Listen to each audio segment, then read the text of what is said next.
Good morning, this is the Eager Beaver Show. You are listening to a True North Eager Beaver Media Incorporated podcast.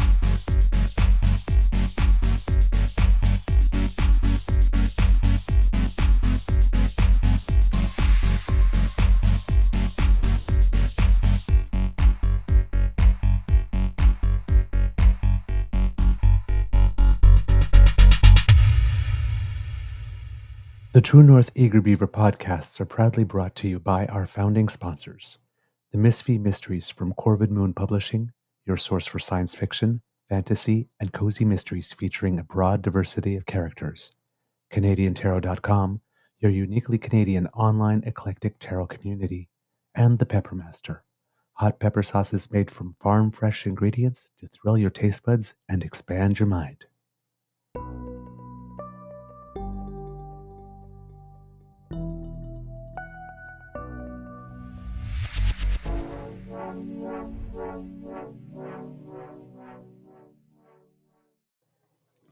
Well, good morning, and hello, kids, and welcome to Season 3 and episode number 331 of the Daily Beaver Morning Show, here on the Crier Media Network. Yeah! Today, recording day is Tuesday, March 12th, 2024. And I think it's going to be a lovely day here at the Beaver Lodge. I'm sorry, kids. I seem to have something stuck in my throat. I'm your host, the Eager Beaver, pronouns he, him, hey, Mr. Beaver A, and with me, as always, is my good friend, Mr. Grizzly. A big thank you goes to our podcast founding sponsors, the Peppermaster, the Misfit Mysteries from Corvid Moon Publishing, and CanadianTarot.com. We have a Tuesday morning nibble for you, but before we do anything else, let's say good morning to Mr. Grizzly and ask, how's your mental health doing today, sir? Well, good morning, sir. My mental health is pretty good, other than this doggo who keeps moving on one of my uplights with her food bowl. I got a bit of a headache, though, to wake up this morning, so we'll see how that plays out. But yeah, I'm feeling pretty good mentally. Okay, good. And yourself? Good. Glad to hear it. I am doing surprisingly well. My biorhythm clock, I guess, is completely out of whack because Time 2 change. days. Yeah.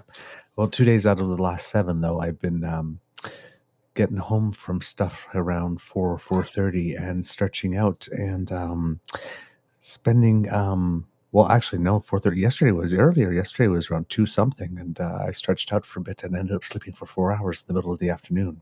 Well, it was National Nap Day yesterday. Did you know that? Was it? Well, there you. I didn't even know it. National Nap Day, yeah. And I celebrated, yeah. So, Been yeah. going on since 1999. I just learned this yesterday. Didn't know it at all. So yeah, twice this week I got back home after, morning meetings and stuff and thinking, okay, I'll sit down at the desk and be productive, and literally instead, tackled by the Beaver sweetie. He says, we need just to snuggle. And then he got me all nice and cozy and whatnot. And then he got back up to go do his stuff. And then I ended up sleeping for the next 3 or 4 hours. When a 10 or 11 o'clock came around time to go to bed, I was wide awake. So I got to bed a little later. So it was technically a short night, but doing well. Doing very, very well. Good stuff. I see the kits are here in numbers in the chat. We have Kit Elaine, Kit Vim, Kit Ellen, Kit Toronto Dan, Kit Pasta Gabe, who is indicating, I believe in previous chat, today that they are moving from Ontario to Alberta to join the resistance. What's that? They're moving from Ontario to Alberta. Who? I missed that. Who's moving? Oh, Kit Pasta Gabe. Oh. Yes, happy move. It's one of the most stressful things that you can do in life. So, hope it goes very well and smoothly for you. With the big announcement yesterday in Alberta, I think it might be a good time to join the resistance. A good time to join the resistance. Yes, we have Kit Jillian with us. We have Kit Linda M with us. Good morning, my dear. Who else we have? Kit Tavi G. Yes, it's great to see you. Kit Linda M. I don't know if I said it already, but if I have, it's okay because you're definitely worth two hellos. And I believe that is everyone so far this morning, unless some people came in just at the rubber room session. Yep. Kit Sean and Kit Mademoiselle Fox. Good morning. And Kit Mohan right on time under the wire. Yes, indeed. Big news from Alberta. Massive. The earth you heard shaken was the fact that former mayor of Calgary, Three-time mayor of Calgary. three-time mayor of Calgary, Naheed Nenshi, has officially decided to enter the race for the leadership of the Alberta New Democratic Party. And if you see some of the commentary directed towards him from former opponents on council of Calgary City Council, have come out and gave him nothing but praises and said this is good for Alberta. And these were his opponents. Like literally, we didn't see eye to eye on a lot of things, but I can tell you this, he's an honest and good man. He cannot be bought. He is not crooked. He will right the wrongs. He will, adjust the ship sails, steer into the wind, and fix the province. Because right now it is a sad mess. Yes, indeed. So, with him joining the race, Mr. Grizzly, that makes 6, and it means also that the two people I had hoped would join the race have indeed done so. Hold on, shut that, and I'll blow that up for you. So we have now 6 candidates. We have Naheed Nenshi here, and then we have Jody Calahoo Stonehouse, whose video we saw, who told Danielle Smith to, I think it was to pack her bags, Yes, or something. And then, of course, we have MLA Sarah Hoffman. 4 of these 6 are Alberta NDP MLAs. So Sarah Hoffman, she is the lady about whom David Parker posted the oink oink response. Yes. And another tweet that was very, very gross about her size. Yeah, To which he's a real peach, isn't he? Yes. To which she went on Just for Sin and said, I'm fat, I'm sassy, and something like I can't be anybody else but who I am, or something. Yeah. So good for you.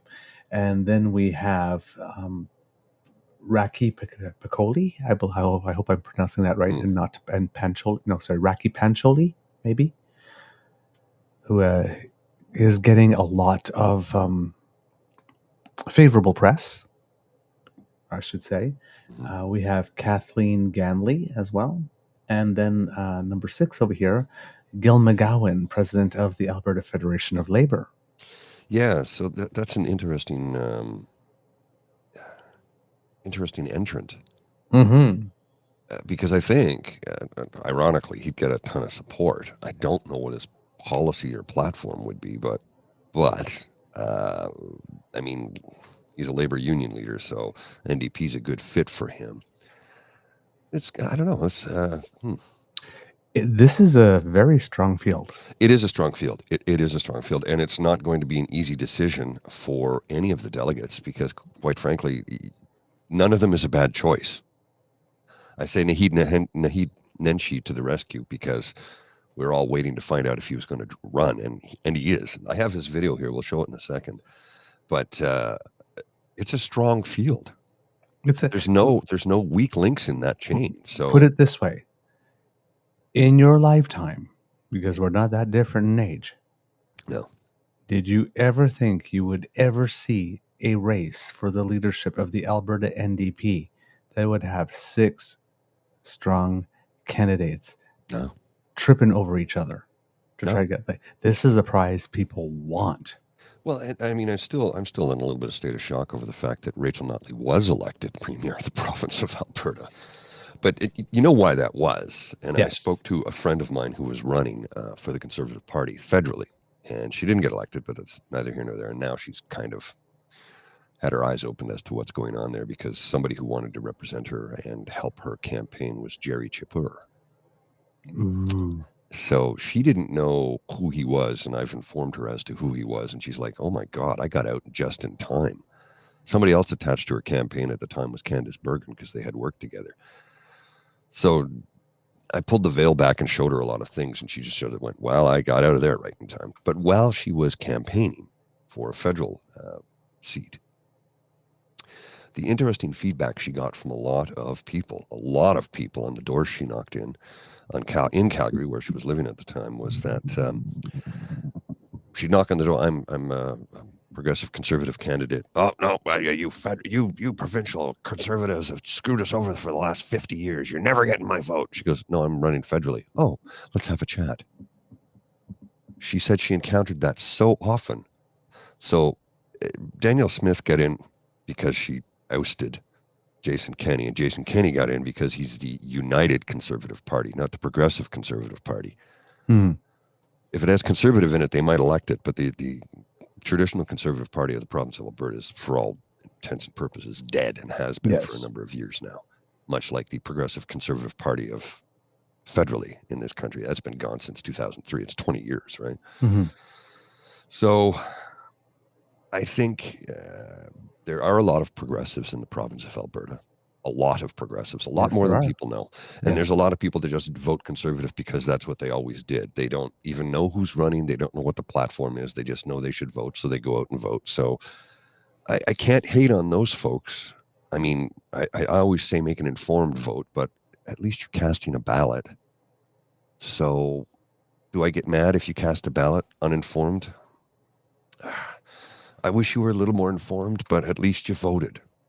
So, there's something to be said about that.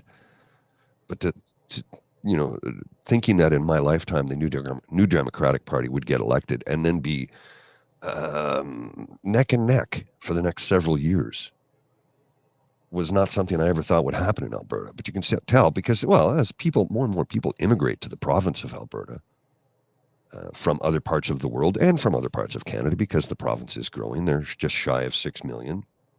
5 million, just shy of 5 million. Let me pull up the numbers. I got the numbers right here for today's count. Alberta's current population, 4,837,607. Ontario's 15,963,914. So they got a little catching up to do. But sorry. Resist with that.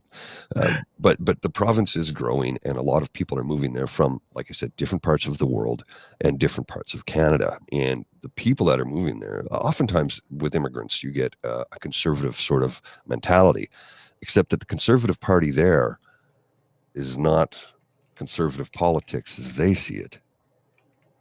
It's conservative that supports the wealthy oil barons, if you will, for want of a better term, and private sector industries that want to take over healthcare and childcare and education.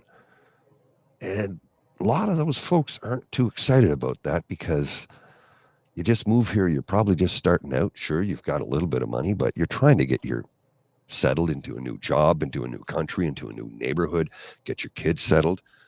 I got a big dog sitting beside me here. And sweetheart. And as a result, you'll find that when they start to privatize everything, especially healthcare, and maybe you've brought your elderly parents here to Canada with you, which is completely fine. It's family. What you find is all of a sudden, wait a minute, I got to pay for all these services? I thought Canada, we weren't supposed to do that. I thought our taxes took care of that. That's one of the reasons we came here, because of good social policies. Well, when they discover that the conservatives that they voted for are not the conservatives they thought they voted for, I think they're going to turn to the alternative. And, oh, look, how about that brown fellow over there? I mean, Calgary elected a mayor 3 times. Naheed Nenshi's a good man, uncorruptible. As David Wallace said on this show and other shows, he says, I tried to buy him off. You can't do it. The man is uncorruptible. He's a good man. So they're in for a great race. Yep. I'm excited. I've it's been a while since I've been excited for an actual party leadership race. Yeah. Because I mean, the Yeah. Conservative one last time, it's not that it was exciting. It was more like, is there enough people who identify as Conservative willing to buy a membership, to block the person who thought has been acting as if it's inevitable. But this one is actually, I'm actually excited. I don't know what the word is. It's intriguing. It's interesting.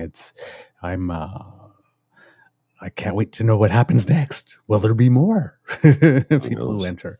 Like I said, it's a prize that people see, because there are other times too, right? The Conservative, sorry, I have to keep on going to them, but to the Conservative Party leadership race federally that Aaron O'Toole won. Because I think, and Andrew Scheers as well, where it was like sort of like Ron Ambrose, nope, not interested. Peter MacKay, nope, not interested. Pierre Poilievre, nope, not interested. I was like, why is nobody interested all of a sudden? Whereas this one seems to be very, very, very different. So yes, if you are an Alberta kit, when the time comes, please make sure to buy your membership in the party so that you can vote in this race. As we keep on telling you, party leadership races is really where the democracy is at. That's where you actually get your say on who actually gets to be put on the ballot for everybody in your province or your country, depending on the level of politics, to vote for. So this would be a good time to sign up to the NDP party, the NDP party. Yeah. New Democratic Party. The NDP, good time to sign up for membership for NDP. Yeah, because the thing is, right, if you keep on saying, if you want better choices, you say, oh, we come to an election, I don't like my choices. The place to make sure where you like your choices is at the party leadership. Yes. That's how you make sure you get choices you like on the ballot for the generals, is by going to vote there. Not enough Canadians do that. This is the closest thing to a primary we get. Yes, exactly. Because it determines who is the leader of that particular party, whether it's provincial or federal. And I'm not in a position to be able to sign on to that because of my job. I cannot, nor do I want to belong to any party, even if it was just to help make the vote change. But because of my job, I can't do it, which is fine. I don't care, honestly. I know that enough informed people will go in there and make the right decision, and I vote in all the federal, municipal, and provincial elections. So that's, I vote when it counts that I can vote. The Pasta Games comment here: an uninformed vote is just as bad as not voting, in my opinion. I understand what you're saying. I do understand what you're saying, and I don't necessarily disagree with you. That being said, I think it's important to still cast a ballot. And sometimes you've got people who go into the voting box and they're like, I hate all of them, and they'll spoil their ballot, which is better than not voting, because at least you showed up and, you had your say. Yep. It's an expression of dissatisfaction. Yes. And those spoiled ballots do get counted. And we seldom ever hear about them because they never happen in enough numbers that I think it's even worth mentioning. Exactly. But for example, if there had been a none of the above candidate, some people have asked that be put on the ballot every now and then. None of the above. But if there wasn't, like in the United States right now, in the primaries, the Michigan primary, Arab Americans, because of the stance of the Republican Party on Palestine, which probably explains yesterday when we were talking about the State of the Union, why so much of the Israel-Palestine segment was on giving help to Palestinians and what Israel's obligations are in that regard, as opposed to saying, we're the United States, we've been pro-Israel, we're always pro-Israel, Israel till we die, which is the typical U.S. line. Yes. So, that has something to do with that. Well, that came from a group of people, again, a group of citizens who care about an issue, deciding to get together and starting a campaign to vote uncommitted because it was an option to send a message. So if somebody were to do that in Canada because an issue was important enough to them, then yes, spoiled ballots would be how people would express that. And if there was a certain number, people would be asked about that. The media would ask and raise it and says, hey, wait a minute, the spoiled ballot rate is usually normally 26 in this electoral district, but this time it was, 2,000. What the heck happened? So it's like, oh, wait, hang on, what are we doing here? Yeah, that would get people's attention. So said, you're not actually voting for a candidate, but you are expressing your displeasure with either the system or the process or everything, and it gets recorded. And if you want to change to the system, and that's the way you want to make I mean, if 2,000 people in a riding came and spoiled their ballots, there would certainly be a journalist or two writing about that for the next couple of days. Yes, it would be. It's like, whoa, they really don't like the candidates in this riding. What's going on here? And getting back to Pasta Gabe's comment, I understand what you're saying. I really do. And I don't necessarily disagree with you. But I feel that, an uninformed vote is better than not voting. Mm-hmm. Because look at what happened in Ontario and look at what happened recently in Durham. Mm-hmm. But that's low voter turnout, and look who ends up winning. Mm-hmm.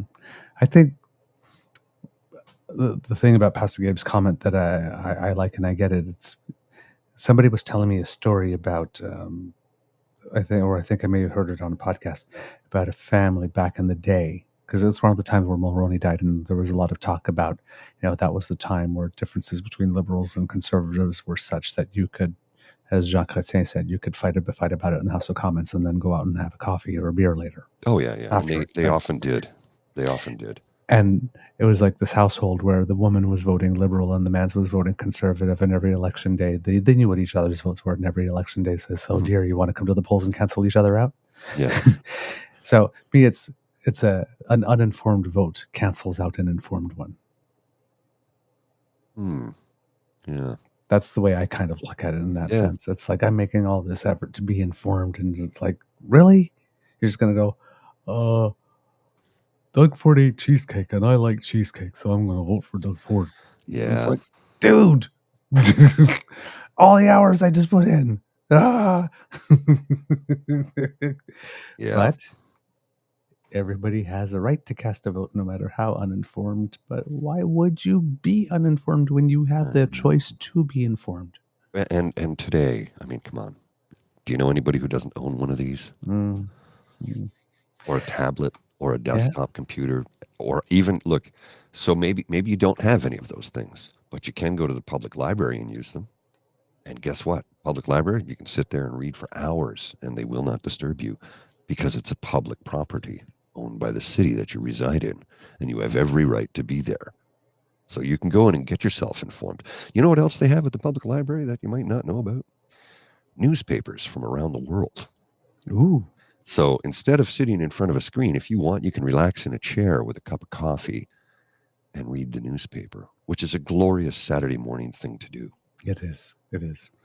I got Toronto Dan going, stop ruining cheesecake. Get past the game again going, perhaps the tax rebate for casting a vote would help turn out. That's what that's the We've been discussing that for a while. Yeah. In terms of to increasing the mandatory voting. Well, what are you going to do? Punish me if I don't vote? Well, no. Okay. Well, maybe not punish. Let's do an incentive. If you do come vote, you get $100 off your taxes. Yeah. $100, tax credit or something. And all of a sudden for $100, people might actually decide that I'm going to show up. You get your little I voted thing, and you submit that with your taxes. And you'd have to put limitations on it, though, because then you'd have Doug Ford going, okay, you get your $100 rebate, but also if you come and vote for me, I'm going to give you a cheesecake. Just come to the PC headquarters. I just made a big cheesecake. But wait, that's not all. I'm only partially kidding, by the way. Partially. Because we know what he did with his Greenbelt thing when they hid recent information has come to light that they hid and changed the name of Greenbelt in memos and emails to hide it from people. Yes. Yes, we'll the get to that G project day. Or something. Yeah, Project G. Project G. Ooh. Trying to hide the fact that they were selling off our lands to private developers for profit. And how did they do it? They called it Project G to hide it from the public. Yes. Because somebody's going to file a Freedom of Information request and ask for all the information about the Greenbelt. So if we call it Project G, people will never notice. We're not dealing with the brightest criminals here, okay? I mean, they're criminals, let's face it, but they're not very smart. They'll never see me hiding behind this cup. Project G. Gee, I wonder what that could be. When people keep talking about this Greenbelt thing, do you think that might be it? Like, come on, Doug. Come on. Look, there's dumb and then there's goddamn stupid. At least call it Project FU, says Kid Tim. Yeah, exactly. Oh, man. Or UY up yours. Yes, indeed. So speaking of provincial leadership races, races, Racists? pieces. Um, Speaking of provincial leadership races, Angus Reid came out yesterday, I believe, with its latest approval ratings of premiers. And Wab Kinew, as expected, has the highest favorability rating in all of Canada. He's at 63%, which is actually up from I'm going to guess from last month or the last time they did it, which is, I mean, I understand that he's still in the honeymoon phase, but I mean, that's kind of hard to do when you're way over 50 and still be climbing. And is plus minus, and then, the people who think he's doing a good job versus bad job, it gives you a plus or a minus number.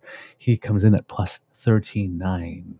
Wow, that's massive. Which is and plus 39 is really interesting because it's actually the 39 is higher than the overall rating of 3 of our premiers. So number 2 is still Scott Moe.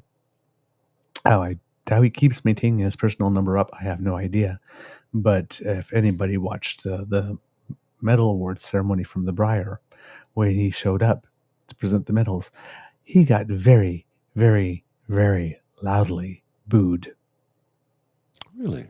Yes. So the provincial polls are indicating that they seem to be tired with his party, but his personal popularity seems to be up enough among citizens or residents of Saskatchewan. But at the Briar, and I understand that it was held in Regina, but I understand that not everybody at the Briar was from Saskatchewan. Well, that's So, yeah. Could be, but yes, he definitely got booed. Well, So it wasn't 11. Yes. Well, I think people are just fed up with the bullshit. Like I said, 2024, the year of the pushback. It's only just beginning, folks. It's only just beginning. People are tired of the lies, the bullshit, the duplicitous activity of our provincial and federal leaders. I'm not even going to get into municipal leaders because that's a whole different kettle of fish, and that has to do with things like sanitation, sewage treatment, cleaning the streets, that sort of thing. There are some duplicitous individuals in there too, because people get kickbacks for developers to build things in different parts of the city. There's a story brewing about that here in Ottawa, but I don't have enough information to really bring anything to the table at this point. But at some point in time, once I get the info from a couple of trusted sources, we'll do a little report on that. There's some, like I said, people are just tired of the lies, the half-truths, the scheming methods in which they find other ways to take our money from us without giving us any benefit.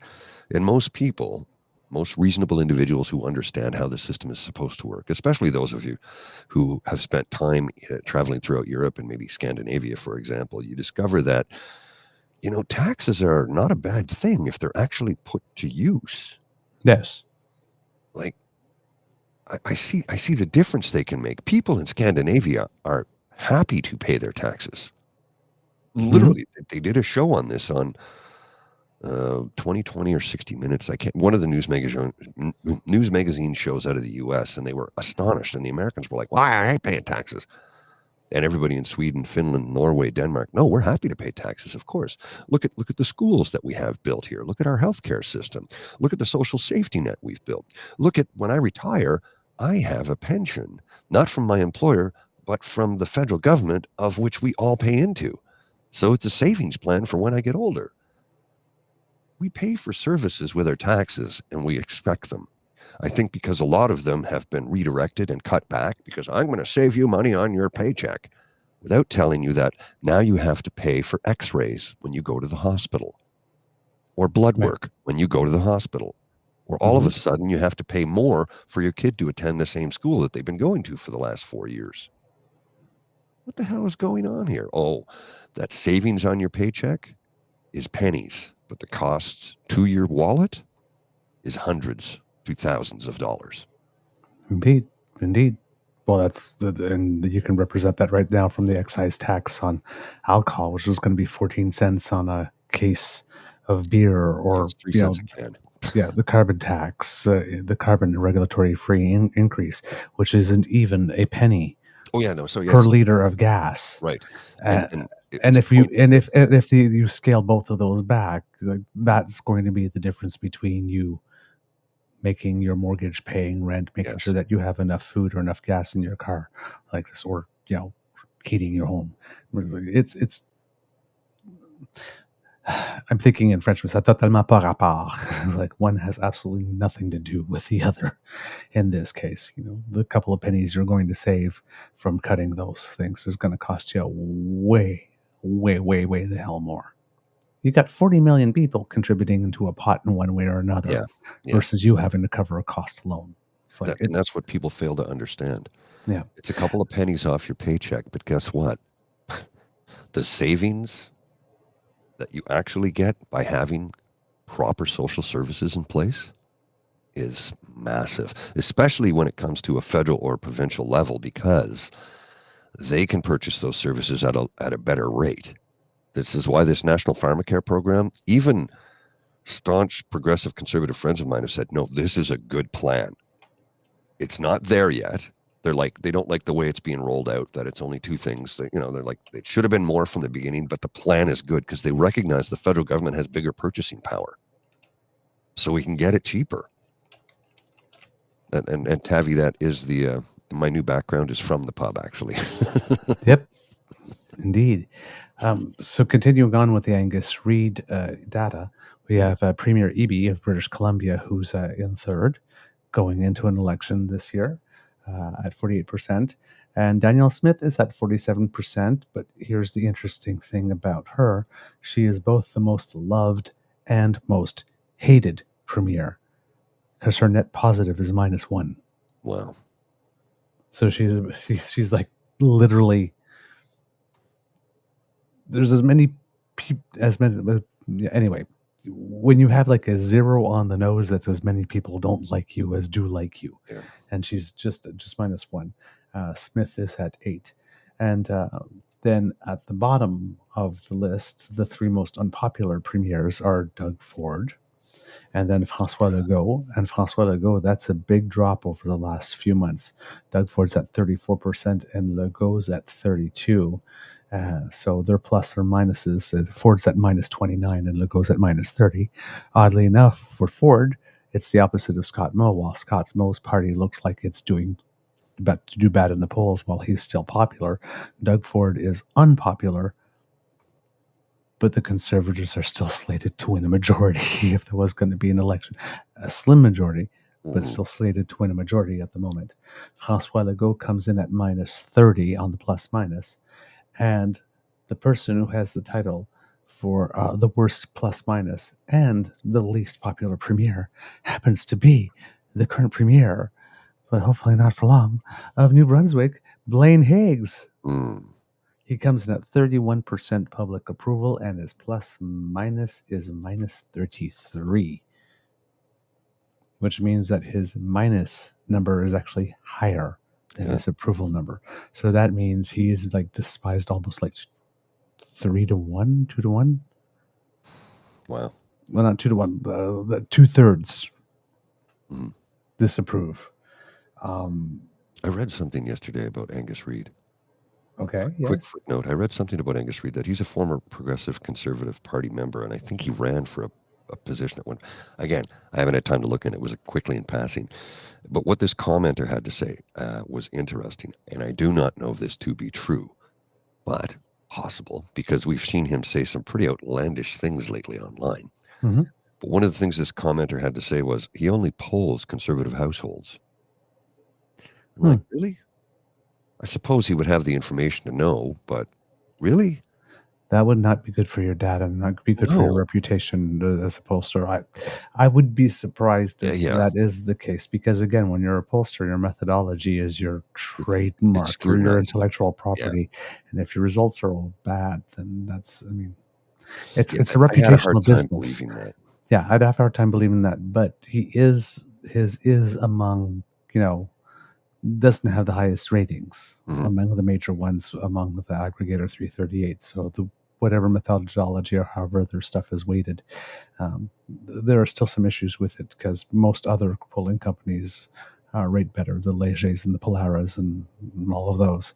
So Ecos and all of them. So but they're very good at marketing their thing because Sachi Curl is everywhere. I don't see her. I don't see Frank Graves as many Lately, places no. as she is. I don't see the guy from Leger. I don't see the guy from Main Street. But every single, I mean, it's almost like she would attend the opening of an envelope because she's literally on every newscast every time they have something. Now, I guess, maybe if you have a lower rating, by being everywhere and getting more visibility is maybe the way that you get business. But it's very interesting that for being the pollster that doesn't necessarily have the best rating, they're probably the pollster with the best visibility. Mm-hmm. Which is kind of interesting. But yeah, sorry. When I was said 2-1, that was indeed correct. My math was correct at the first time. How do Because they there's make money with that? 64%. Well, it's the private polling, right? This type of polling that they do, this public polling where the results come out there that are essentially free, is basically their way of advertising themselves.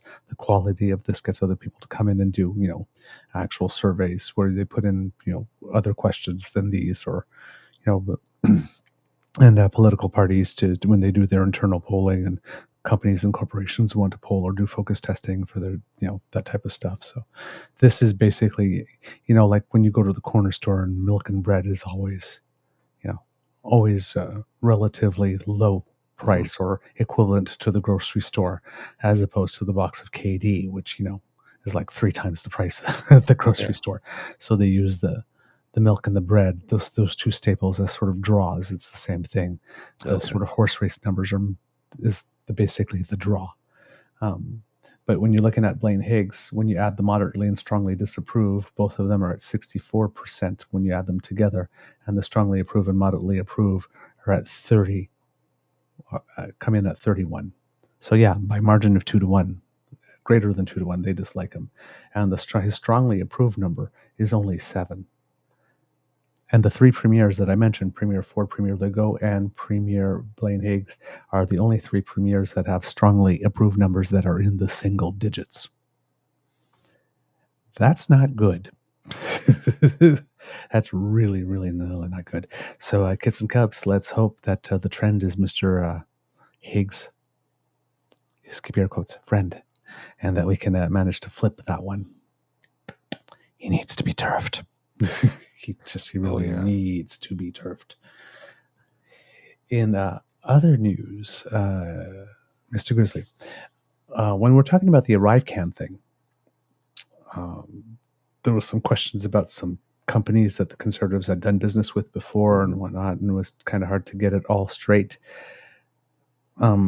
So I'm issuing this as a gentle correction on myself because it may have been a little muddy the way I thought I understood it, and I explained it may not be exactly as it was. It seems that the guy who worked at D&D, who got $7.9 million of contracts for ArriveCAN, has been getting contracts since 2004. For the ArriveCAN app? Yeah, for the ArriveCAN app like this. David Yao, who was a PPC candidate. He is one company, and he's not the company that did change its name. The other company is CG. Right. Because they're the ones, when Skippy is talking about the 2 people in their basement or their garage, it's CG. It's not David Yao. That's the company for which MP Jennifer O'Connell tried to table some papers in the House of Commons for which she needed unanimous consent, showing that the Conservatives had done business with them. JB talked to us about it too, mentioning that they had done business for the Department of Transportation at the time when Skippy was there. I've looked back in his background. There isn't a time when what I can see on Wikipedia, that he was Minister of Transportation. He was Minister of Democratic Reform, and he was Minister of Social Development. So, the people that handle EI and your CPP and your Canada pension, your social insurance number, that type of stuff, job banks. And that's why he says he was Minister of Housing, because housing was under that. Right. So I There don't was no see, actual minister of housing at the time, right? It just exactly. fell under that portfolio. Exactly. So when I do a search for him on Wikipedia, I don't see him as a minister of transportation, but he may have been the junior minister or something at that time. So, but I know that he was not the minister of transportation. However, CG is the company. CG, how would I put it? There was another company that merged with CG in 2015, and they had a string of government contracts. And there's a person on Twitter who goes by Diane Ellison, who almost right on cue yesterday when I had tweeted something. Mark Gerritsen had posted. I don't know what this is in response to, actually, because Twitter keeps on doing some weird stuff where you click on something and then it shows you a whole other set of tweets to the side of it that are not at all the tweet. Anyway, but Diane Ellison sent this to me. I'm going to blow it up so that I can show the kits as well. But this is what everybody has been talking about here. So it's a little fuzzy because the whatever's typed in, but this was the Articles of Amalgamation, the Form 9 from the Canada filed under as required by the Canadian Business Corporations Act, that shows that what do they call it? CG Strategies Incorporated is about to merge with something called Corridel Systems Consulting. And then when you look at Corridel Systems Consulting Incorporation, you see a certain number of contracts here: 233,000, 541,000, 21,300, 140,000, 120, 1.849 million, 287,000, and for some reason they are all different ones here. So Natural Resources Canada, Fisheries and Oceans Canada, Transport Canada, and then there are more and more. So just to clear that up, so we're talking about when that narrative is being brought out, there are two companies. There's the whole thing with David Yao, in which people were wondering, how can you be working for the government? I guess, and still having government contracts, you can if it's not related to the department with which you work, which is the case. And it seems that David Yao went to provide testimony and says that all his documents were filed within the government for being able to do that. And he was a former member of the military. He's working now on the civilian side, but he was an active member of the military, had his full career, retired, started his own company. Then I believe he came in to work at the civilian side. And I do believe, so whatever contracts he got, he did get that were not attached to that. But at the time he got the ArriveCAN contract, he was not a civilian employee of the Department of National Defense. He is one now. Right. But not at the time he got the ArriveCAN app. Okay. He was still working as an independent contractor. And I believe he's actually, if I remember correctly, that he has dissolved that company, or hasn't been taking new contracts since he became an employee at D&D.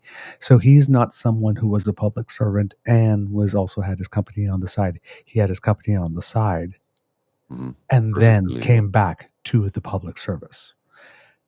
So that's one company. Changes the narrative a fair bit. It changes the narrative a fair bit. Exactly. And we like to be facts first. It's not information we had at the time we were reporting, but now we do. And, just because it changes the narrative rather than sticking to the narrative and say, aha, you did this. No, once you get new information, you change your mind. So it seems that this person has been doing things the right way and has been doing it above board. So the real issue now, however, is CG Strategies having merged with Corridel Systems Consulting, and the Conservatives bashing people. Yes. that they have worked with before and that received. Now, I will not say they are contracts that the Conservative government gave them because they come through departments. Mm-hmm.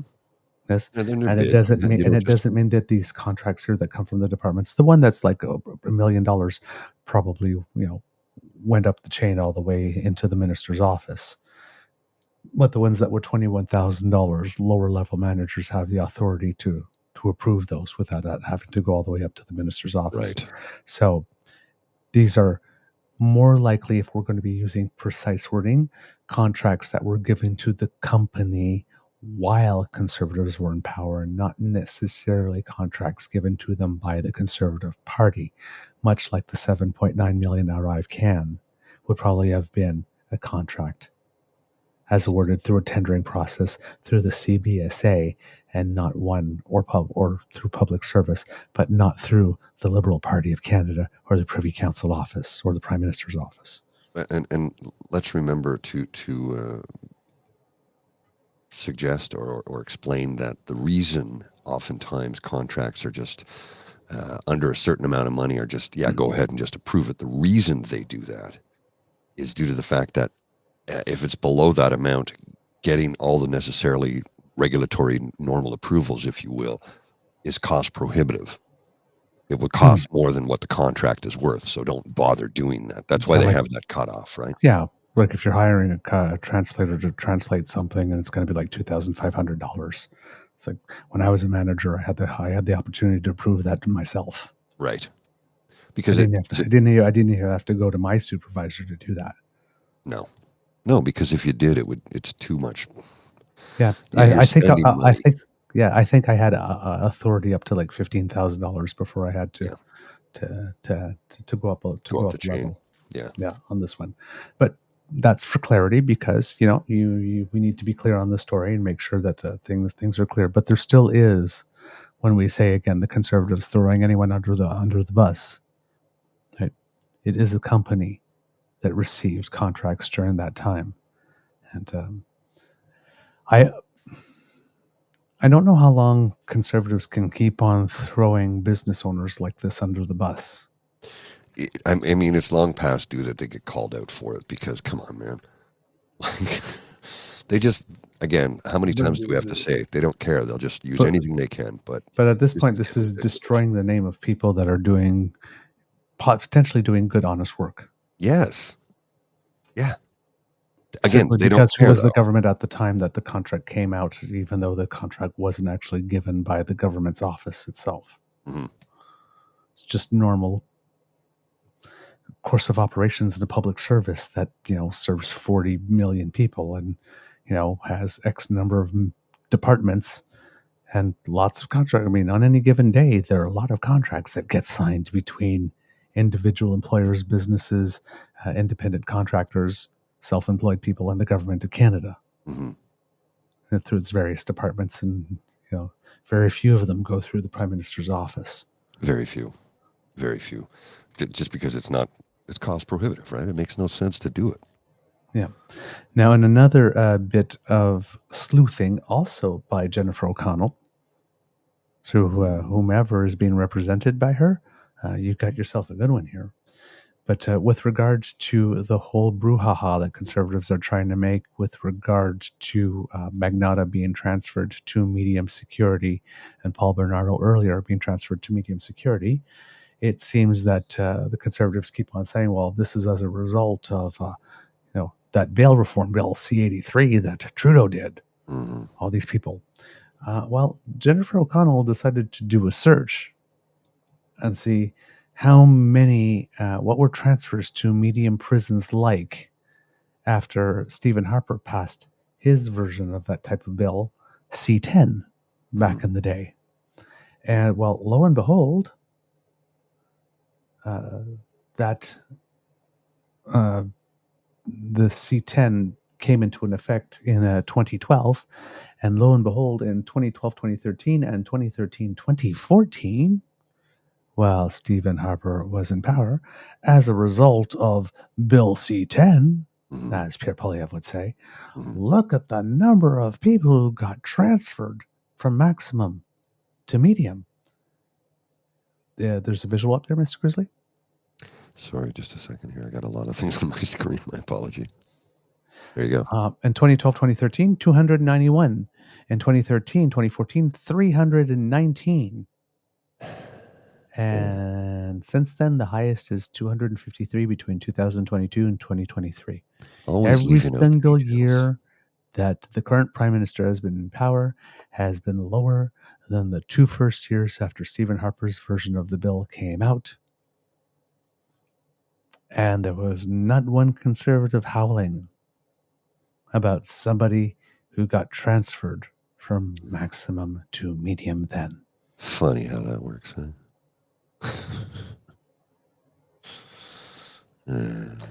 Jennifer O'Connell, you are earning your keep. You are definitely earning your keep there. That's some good digging. That's some good digging. That's stuff that we need more of. We need more of that type of stuff that people are looking into. You know, you're saying something? Well, let's look at how you were doing things, running things when you were there, buddy. Yeah. Well, no, don't look at what I did. Just listen to what I tell you. Mm-hmm. Now, this whole thing with ArriveCAN comes because Conservative MP Michael Barrett posted this thing saying that GC Strategies are headed to testify Wednesday about his role in Trudeau's $60 million Arrive scam. Parliament ordered him to appear or face arrest. GC Strategies is a 2-person company and was paid $20 million, 33% of Arrive scam costs. And he's posted this thing that says, like, notice of meeting and make a big deal out of it, this, so that you all know that they brought him in. And it's very, very, very weird. We mentioned this on a show previously. It's very, very, very weird for a committee to pre-issue a warrant if people don't show up. So they're really trying to frame this as the person that they're bringing in is indeed a criminal who defrauded people, and they have to drag him in kicking and screaming. Because there are a lot of them that will be saying, if it wasn't for the warrant, maybe he wouldn't have come in, which probably will be a lie. Mm-hmm. So just to be sure on that. And that's what caused me to ask, will the people from GC also answer questions about when they allegedly operated a company under another name to which when your party was government were offered contracts? Because I'm hoping that Jennifer O'Connell is on that committee, because there she will be able to table her documents. Well, that'd be interesting now, wouldn't it? How are we doing for time, Mr. Grizzly? We've got about 5 minutes. Okay, we'll do this one quickly. Canada Proud put out this tweet saying, Pierre has a message for corporate Canada. He's not working for them. And it's showing a little speech of him, a clip of him on CPAC delivering a speech where he says, quote, When I'm Prime Minister, my obsession, my daily obsession will be about what is good for the working class people of this country. I don't believe him. Yeah, so he's not working for corporate Canada. So BS alert, number 1, Captain Applesauce recently met with 98 corporate lobbyists in 30 days. That's got to be some kind of a record. Right? And in his over 20 years in Parliament, he has never met back-to-work legislation that he wasn't eager to sign, or a piece of legislation that actually benefited workers that he could not wait to vote down. And then all he's ever done. Cannot forget the inconvenient revelations about his key staffer. Don't be fooled by the racks that I got. I'm still Jenny from Loblaws. Basically running his ship. And then, of course, the too convenient lobbying past of his Deputy House Minister, Melissa Lantsman. And if you're looking in the registry, who not only lobbied for Walmart, but Purolator and Canaccord Genuity and True North Gaming and Ontario Genomics and MindBeacon and Extendicare and the Ontario Pharmacists Association and the Ontario College of Social Workers and Social Service Workers and the Registered Practical Nurses Association of Ontario and IKEA Canada and TerraSend and Trans-Northern Pipelines and Harris Canada Systems and Neighborhood Pharmacy Association. And then He called lobbying people useless, and then I think it was you that had brought the news yesterday, Mr. Grizzly, that the Conservative Council, The vast had people. majority of their membership, I think it's no, I shouldn't say majority. Almost half of their members are lobbyists. Well, it's close to that, but not that, because I found where it comes from. It's from this news source called The Breach, which you should be following. There was an investigation done on September 11th, published September 11th, 2023, titled Poilievre's Anti-Elite Tories Stack Top Council with Corporate Lobbyists. Nearly half of the Conservatives' new governing body members are lobbyists for oil, pharma, real estate, and anti-union companies. Well, imagine, to my surprise, the shock that I feel by hearing this. None. There's no shock. It was expected. So I'm just going to tease you with that, given that we need to go. But I will put the link in the chat here for Mr. Grizzly to put up for you in case you want to pre-read it. But tomorrow we will give it a read on the episode to find out who are all these wonderful people sitting on the council of the Conservative Party of Canada since sometime in September, if not earlier, who are now being labeled as useless. Yeah. So he's throwing his own ministers under the bus to try and win a point. The guy's scum, I'm telling you. Again, it's like, where's the media person with the mic in front of Jenny Byrne and Melissa Lansman's face to ask them how they feel about their leader, saying that, well, what they currently do as a side hustle for one of them and what they used to do that brought her to the attention of the party and made them decide, hey, you should be our candidate. And not only just our candidate, but my deputy leader.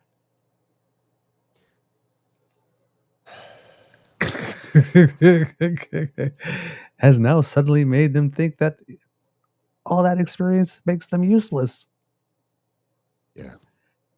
Ladies, do you have a response? Somehow I doubt it. What's that? Oh, crickets. Okay, yes. Well, Mr. Grizzly, since the crickets are out, do we have a show?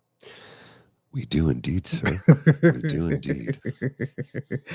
All right, kids and cubs, that's the end of this episode of the Daily Beaver Morning Show. We hope that you love listening to us because we like making this for you.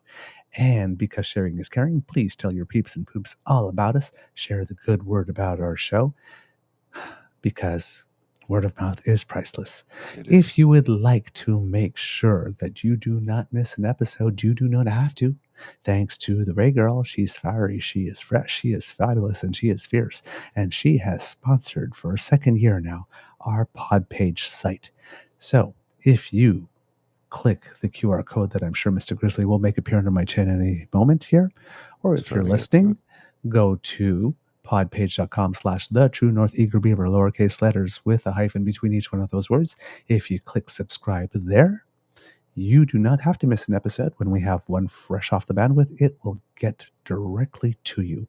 And if you would like to support us in other ways, kits and cubs, well, then you have to make like Kit Elaine and go to our YouTube page. And there you are, right on time with a have a beyond awesome day, everyone. And remember to smash the button before you leave.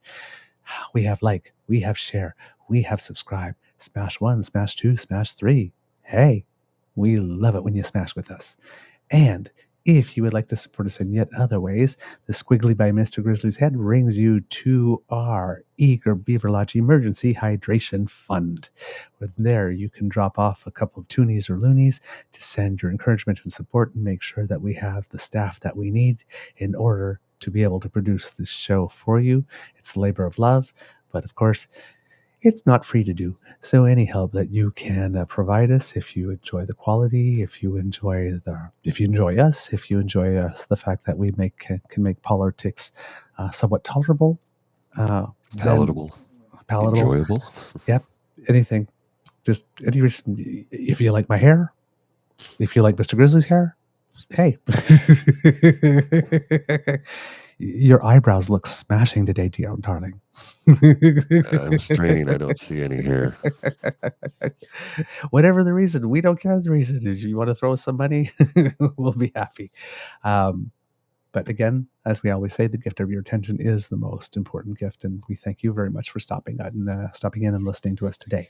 Because democracy is something that you do, please, please, please, please, please write those letters. Let people know you demand better. Let people know that you're paying attention. And if you have the time, call your representative's office and ask for a meeting. Let them know. Be respectful when you go, because you'll go further if you're respectful. Even if you oppose them, you'll go further if you're respectful. But be firm. I know it's difficult to sometimes be respectful of people who have no respect for democracy or their constituency or Canadians or how tax money is spent. I know it's difficult to be respectful, but it's very important that you are, because if you show them respect when you call or write or show up at their office, chances are you may get a chance to actually have an audience with your member of parliament or member of legislative assembly or member of provincial parliament. Or even your senator. Be respectful. Come prepared. Put things in point form on your phone if you need to. We all have access to OneNote or something to that effect. So if you need to, put them down in point form. So when you ask the question, if somebody like Pierre Poilievre tries to be a smart ass and say, well, show me the page, show me the page, show me the page. Have the page. Have the page. Come prepared. And don't back down. Yep. There you go. From the Beaver Lodge, this is your eager beaver saying it could be a tough world out there, so please be kind and gentle with yourself.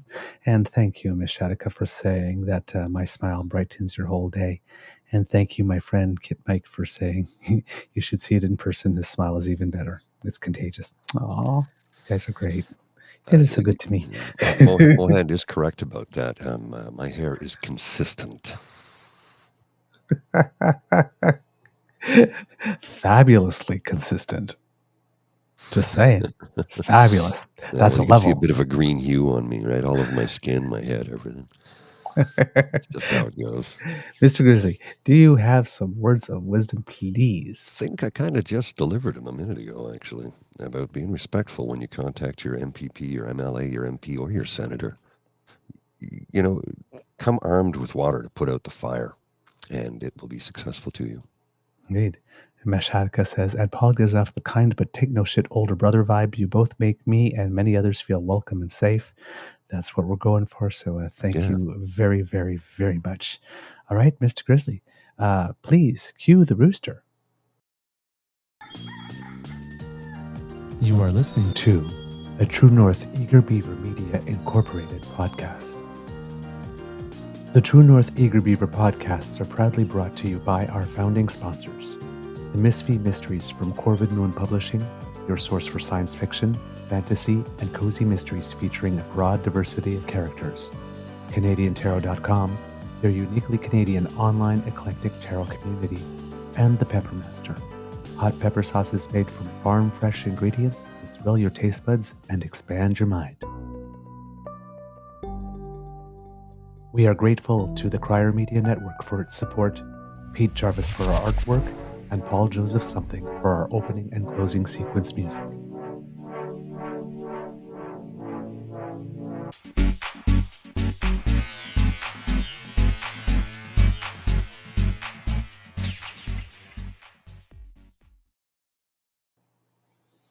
All right, a couple of quick things for the Easter egg for you. It seems that somebody, a friend of mine in the United States, who was a big fan of Canada, wanted to know, asked AI what Canada would look like in medieval times. So is that, I don't know who that is. That looks like Sean Fraser, actually. Sean Fraser on a giant Canada goose wearing a maple leaf. Well, that's kind of cute, except we didn't have a flag in medieval times. Exactly. And then somebody else decided to be inspired from that. And I think this is like if Braveheart was Canadian. Canada geese with swords. That's terrifying, actually. Freedom! Cobra chicken with a broadsword, a claymore, actually. Yes, that gives a whole different meaning to Hong Kong. Ugh, you think? All right, Mr. Grizzly, what have you got? I have a clip for you, sir.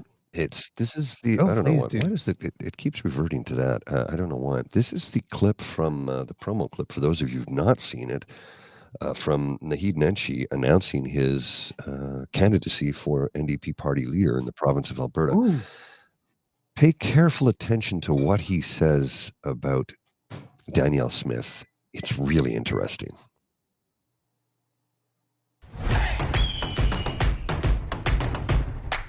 Alberta.